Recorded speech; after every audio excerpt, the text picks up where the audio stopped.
I, 17, female, am turning 18 in a few weeks and I'm supposed to start college in 2 months. I got accepted into my first choice about a month ago and I was thrilled about it.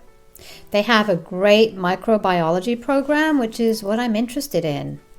Unfortunately, my excitement only lasted until my parents told me that they couldn't afford to send me there, and I had to pick my safety school instead because that was closer to home and would cost them a lot less. I got into an argument with them over it because it felt really awful that they told me to apply to whichever college I wanted to, but now that it was time to talk about the tuition, they were singing a different tune and were claiming not to have enough money to be able to afford the college I wanted to go to. My dad's a software engineer and my mom's the head of sales at a company and we live comfortably. So I didn't understand why exactly they were being such misers when it came to my education. I didn't even have siblings that they had to worry about, and to be fair, the tuition was well within their budget. It just seemed unfair to me at the time, but they insisted that they'd go broke paying my tuition and wouldn't be able to save enough to retire. My parents are just in their early 40s, so I don't know what retirement they're talking about because they still have a good 20 or even more years to go.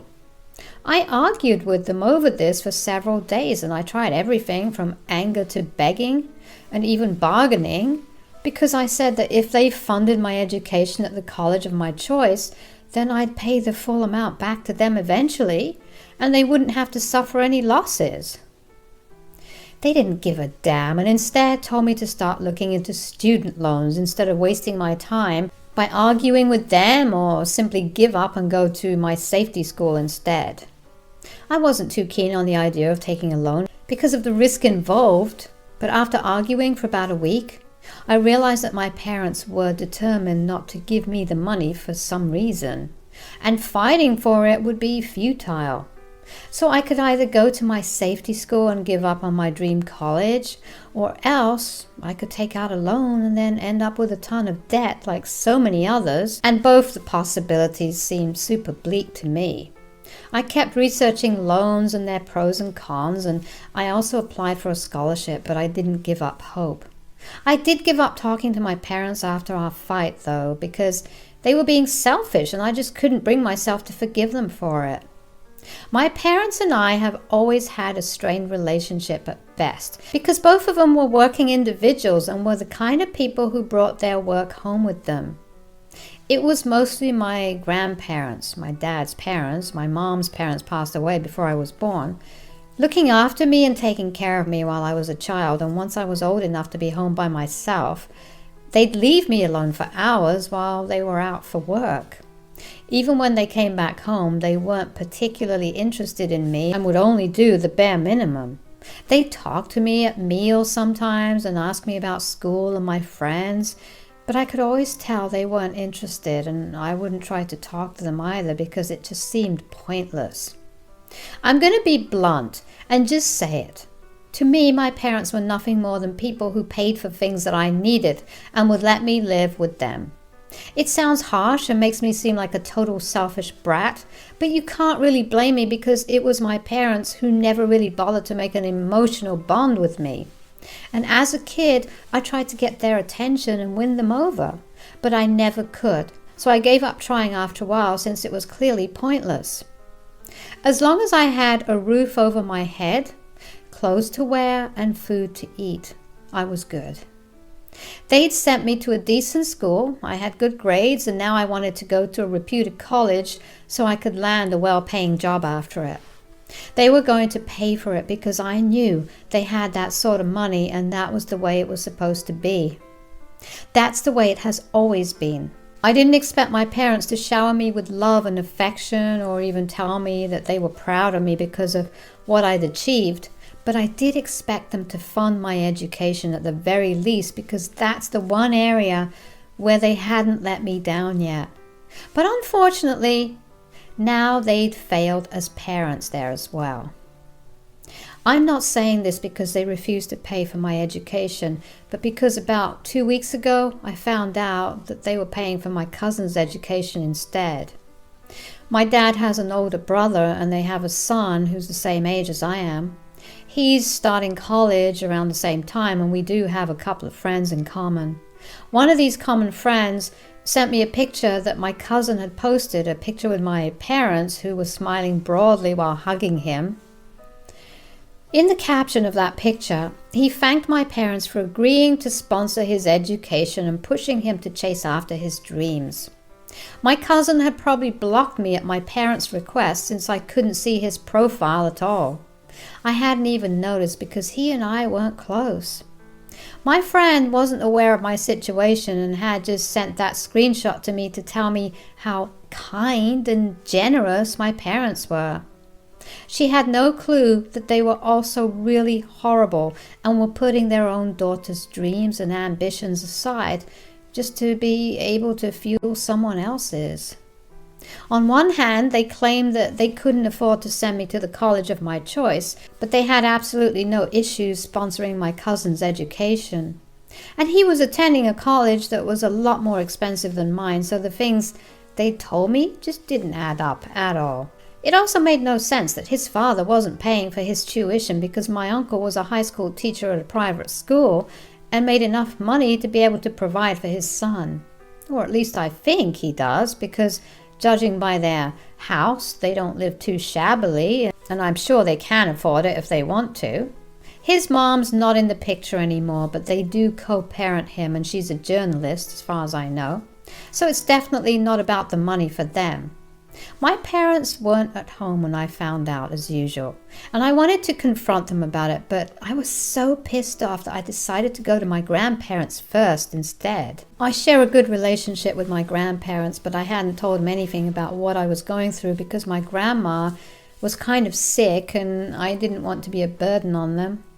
They were reasonably well off and had retired a couple of years back after handing over the reins of their textile business to my great uncle.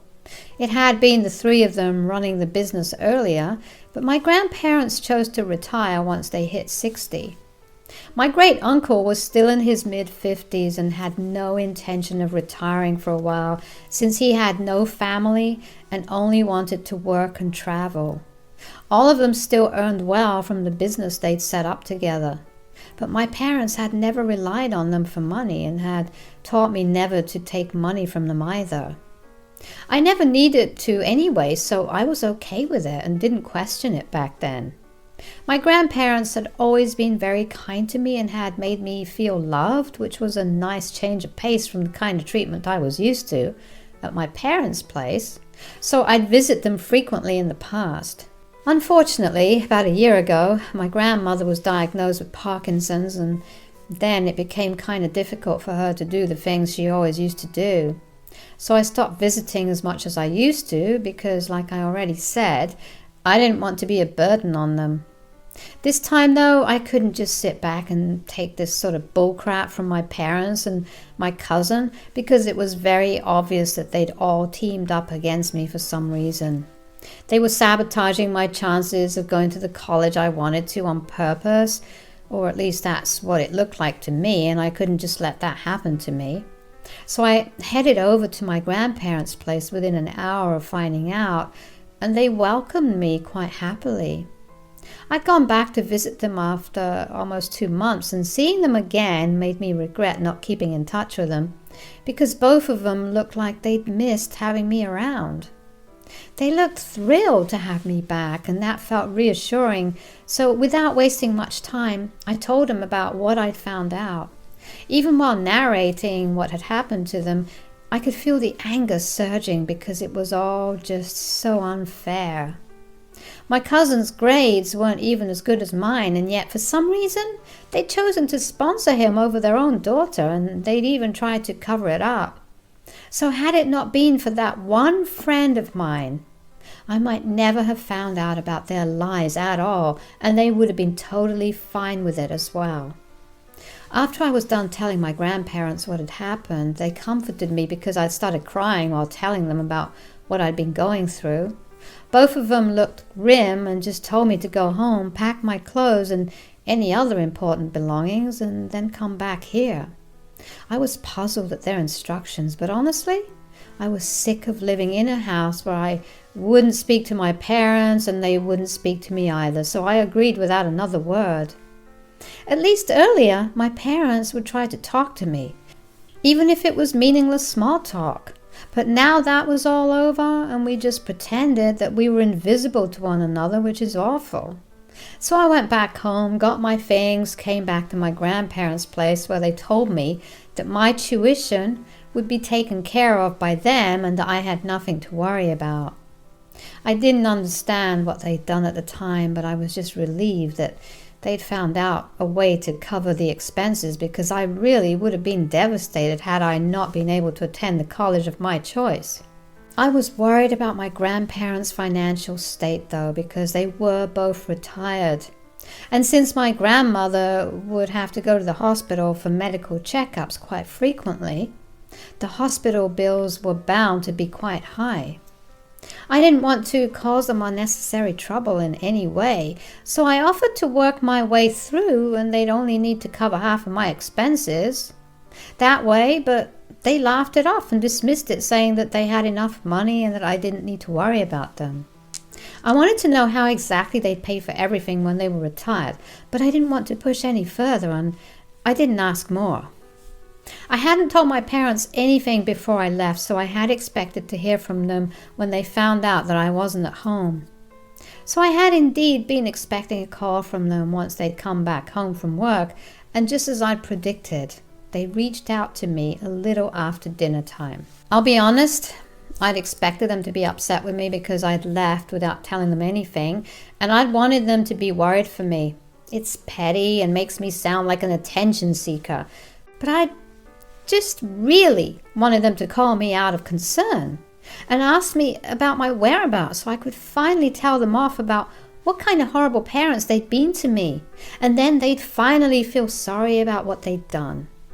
Unfortunately, none of it materialized, because instead of a phone call from my concerned parents, all I received was a text from them telling me how incredibly disappointed they were in me, and that they never even wanted to see me again, much less speak to me. Those were the very first lines of the message, and that threw me off because I hadn't been expecting it at all. But it got even worse as I continued reading their message. Apparently my uncle had lost his teaching job a couple of weeks ago for insubordination. They didn't elaborate more, but I'm guessing it must have been something big enough for him to get fired, since he was a pretty qualified man. His ex-wife is getting remarried in a few months, so she wasn't willing to cover the cost of her son's college tuition either. And with all the bills and other household expenses, my uncle just couldn't afford to send my cousin to the college he wanted to go. There had been a lot of outrage on my cousin's part when he got to know this, and had been threatening to run away from home, so my parents had stepped in and offered to sponsor him instead. He was planning to major in art, and so it was even more risky for my uncle to invest in his degree, because it was unlikely that he'd be able to repay him soon after college. I'm not throwing shade at art majors, but just being realistic, and that was why my father believed that it would be better for them to pay for his education instead. They said that the reason they'd chosen to sponsor him over me was because he was more in need of it, while I could still get by with loans and such, and he couldn't. I don't know how much of that was true, but that was what they told me. And the reason they were texting me to let me know was because earlier that day, presumably around the time that I'd left to collect my belongings and bring them to my grandparents' house, my grandparents had called my parents and told them that they were cutting all of them out of their will, and all of it would go to me instead, since they decided to choose my cousin over me. That was why my parents were furious at me for telling my grandparents what they'd done instead of discussing it with them first, which I guess might be a fair point. I don't know if they have a point or not, to be really honest, but I do think that what they did was still kind of messed up. I understand that this was coming from a place of concern for my cousin, but even then, I should have been their first choice and not my cousin. That just really hurt me, and I think anyone else in my place would have felt the same way. So when I received the text from my parents, I didn't respond to it because I didn't know what they'd expected me to say. I believe they wanted me to apologize to them and my cousin, and then prevent my grandparents from changing their will. But I didn't think that would be fair to me at all, because if anything, I'd been the one who had been wronged by them and not the other way around. A week had passed since I received that message, and I still haven't heard back from anyone in my family. I'm still living with my grandparents, and it's relatively more pleasant than living with my parents, but that text just keeps bugging me because I feel like I might have messed things up a little for everyone involved. It's true that I could have gotten by with student loans, but even my cousin could have gone that way, and yet he'd chosen not to. But I was expected to, just because he was being an immature brat who thought running away from home was a reasonable solution to his problems. I'd always known my cousin to be kind of bratty and downright annoying when he wouldn't get his way, but I'd thought he'd grown out of that behavior. Unfortunately, he hasn't, and now I've had to bear the brunt of that. I don't know if I should talk to my grandparents about the inheritance thing, though, because that's really their decision. At the same time, I don't need all that money, and I guess my parents and my uncle would need it in the future. I feel like I'm hoarding it and being cruel to them by depriving them of their inheritance and hogging it all to myself, and that I maybe should have at least talked to my parents before I came running to my grandparents to complain about what they'd done. So AITA for telling my grandparents that my parents were funding my cousin's education over mine and then taking over their entire inheritance? Before I say anything, I'd just like to thank everyone who commented on my original post. It means the world to me, since apparently now literal strangers on the internet have more compassion for me than my own family does. You guys are just really sweet to be so supportive of me. I'd also like to say that since I drew some flack for what I said about me considering my parents my source of money and nothing else, what else was I supposed to think of them when they raised me like that? I already discussed that ever since I was a kid, they'd leave me all by myself at home for hours for work, and there was barely any emotional relationship between us, so of course I couldn't see them as anything except my source of money, and that's all.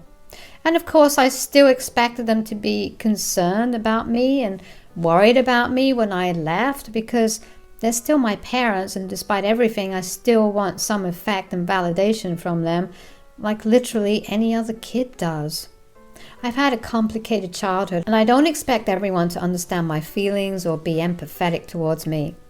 But some of you people need to tone down the hate. Anyway, I decided not to talk to my parents again, and even blocked them after speaking to my grandparents regarding their text. I just couldn't keep it in anymore and ended up telling them all about it like most of you had advised me to. And they told me that it was ridiculous of them to expect that I'd be okay with them paying for my cousin for whatever reason, and if my uncle needed money, then he should have come to his parents instead of his brother. But for some reason, both my dad and his brother have an insanely high ego and refuse to take any sort of money from my grandparents at all. My grandpa believes that it's because they'd had to live really frugally while growing up, because their business was still in its beginning stages and they weren't making much, so their kids couldn't afford the kind of life that their friends were used to, which made them resent my grandparents because, according to them, had they just stuck to their regular jobs instead of quitting and establishing their own business, then they wouldn't have had to give up any luxuries that they'd been used to. And that in turn made them really weird about taking money from their parents. My grandma believes that the real reason that they were so uptight about borrowing money from them was because both of them were just too proud and too arrogant to admit that they needed help, and would rather suffer and make their kids suffer than just ask their parents for money. Both of those theories are plausible, in my opinion. And it's not even like my grandparents would have said no if their sons had ever asked for help, because they still made decent money from their business, which was up and running really well. They could now afford to stay home and relax, and let my great uncle handle it all at work, which means it's all going well for them right now, and will continue to do well in the foreseeable future.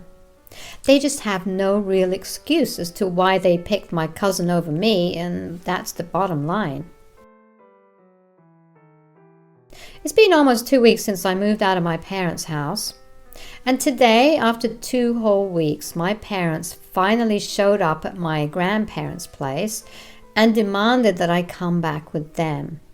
I obviously said no right away and told them that I didn't want to go back with them at all, but they refused to listen and said that they'd call the cops and have my grandparents arrested for abduction if they didn't let me go back with them. That was what made me fly off the handle entirely, and I started screaming at them at the top of my lungs about how they're the ones who should have been arrested because they're the ones who neglected me my entire childhood. They were the ones who were still putting their own brotherhood above me and couldn't be bothered to think about me just because they felt that my idiot of a cousin was going to run away for real, and that was something that justified what they did to me. I felt a lot lighter after my tirade against my parents because it felt like years and years of anger, bitterness, pain, and resentment were making their way out of my body, and it honestly felt like I was spewing poison. My mother started to cry at the same point, but they didn't leave and waited for me to stop yelling before my dad told me that he was super disappointed in the way I turned out and that he wished he'd never come back to take me with him and make things right. When I demanded an explanation as to what he meant by making things right, he told me that he'd been planning to put me in touch with a friend of his who worked at a bank and would make it easier for me to get a loan, and then I wouldn't have to worry about my tuition anymore. At that point, I was so furious that I felt like pushing my parents out of the house. His idea of making amends wasn't giving me what was rightfully mine, my college fund, but instead he believed that putting me in touch with a banker would make it all okay for me. I couldn't believe that he'd even had the audacity to say that, and I could feel another fit of rage coming on. But luckily, my grandparents asked him to leave me alone and not come back. I'd be 18 in a couple of weeks anyway, and I really didn't need their consent to live with whoever I wanted to anymore. And even if I wasn't 18, I would rather go to prison than go back to living with my parents. Their emotional unavailability and arrogance almost ruined my life once. I wasn't about to let it happen once again. They're gone now. And just to make sure they can't take any legal action against my grandparents for letting me stay here, we're also in talks with an attorney. My grandparents were sweet enough to apologize to me for not taking me away from my irresponsible parents back when I was a kid, so I wouldn't have had to face all of this in the first place. But I don't think that's their fault anyway. I'm disappointed that my parents turned out to be like this, but I can't say I'm surprised. This was always going to happen at some point. It was just a matter of when. They've let me down countless times, but now I'm not letting them do this to me anymore. We're done, and I'm finally going to be free from them now. Just experienced my first day of college, and boy, was it a great day. My parents are no longer in the picture, so it's just my grandparents, a couple of friends, and you guys who get to hear about it. Well, at least until I make a couple of new friends. I just hope that the next couple of months treat me just as well as today did. My grandparents are very proud of me, and I feel so thankful that I have such an amazing support system to back me up.